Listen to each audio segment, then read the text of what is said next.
things are gonna happen in life where people are gonna try to tackle you and take you out of the game.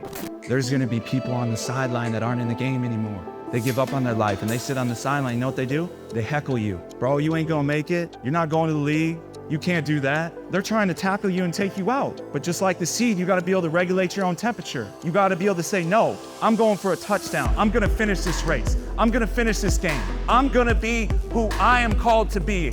I'm gonna answer the bell. I'm gonna answer the calling. There is a unique and special code within you. There's a unique and special gift that you have, and you gotta finish your race. You gotta finish the game. You gotta keep going. You gotta score your own individual touchdown. Quit letting people take you out, because the enemy's gonna try.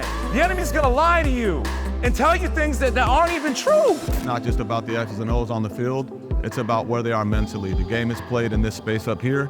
Lance did a great job with that. From a man that's had and listened to and given a lot of talks on these subjects, Lance did one of the best jobs that I've personally seen. And you need to start shining light, my brothers. You need to shine it. There's a light that's trying to be poured out within you, and you have a decision to make from this day forward. Are you gonna seek it? Are you gonna surround yourself with light? Are you gonna shine it? Or are you gonna start operating in the darkness? That's the decision that you gotta make. But you gotta make a decision that we are gonna seek the light.